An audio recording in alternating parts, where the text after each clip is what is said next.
हमने भारत को बेहिसाब लूटा, इसमें कोई शक नहीं, लेकिन लूटपाट के अलावा यहाँ डेवलपमेंट भी किए। कई चीजें खड़ी की हैं जो आज भी आपके देश में चल रही हैं। चलिए बताता हूँ। हमने भारत को रेल दिया। पहले लंबी दूरी का सफर दिनों में होता था, माल और फौज पहुंचाना मुश्किल था।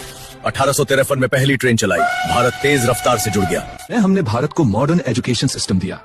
विज्ञान और प्रशासनिक शिक्षा की कमी थी, अंग्रेजी शिक्षा शुरू की और 1857 में 3 यूनिवर्सिटीज बनाई।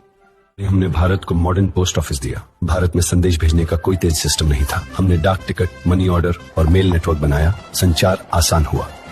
हमने भारत को मॉडर्न बैंकिंग दी। सुरक्षित लेन देन की व्यवस्था नहीं थी। बैंक ऑफ बंगाल, बॉम्बे, मद्रास बनाए, चेक और सेविंग अकाउंट शुरू किए। हमने भारत को मॉडर्न पुलिस सिस्टम दिया।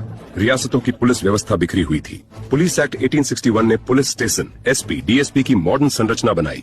ने भारत को मॉडर्न टेक्सटाइल मिल्स दी। हाथकरघा उत्पादन धीमा था, व्यापार सीमित था। 1854 की बॉम्बे मिल ने इंडस्ट्रियल प्रोडक्शन शुरू कराया। हमने भारत को टेलीग्राफ दिया। आपात सूचना समय पर नहीं पहुंचती थी। कलकत्ता, बॉम्बे, मद्रास तक तार बिछाए। भारत पहली बार मिनटों में जुड़ा। हमने भारत को ऑर्गेनाइज कोल माइनिंग दी। रेल और उद्योग को ईंधन की कमी थी। बंगाल, बिहार में बड़े कोयला क्षेत्र खोले, ऊर्जा की सप्लाई बढ़ी। या हमने भारत को मॉडर्न जुडिशरी दी। हर रियासत में अलग अलग कानून थे। हाई कोर्ट्स, आईपीसी, सीआरपीसी और एविडेंस एक्ट ने न्याय व्यवस्था को संगठित किया। हमने भारत को म्यूनिसिपैलिटी सिस्टम दिया। शहरों में पानी, सड़क और सफाई का ढांचा कमजोर था।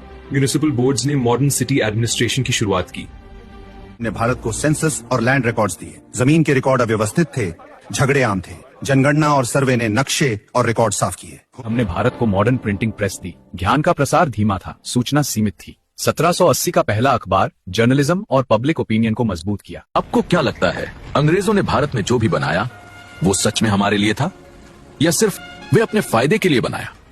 अगर आप एआई से इतिहास को देखना चाहते हो तो हिस्ट्री काल को फॉलो जरूर करें।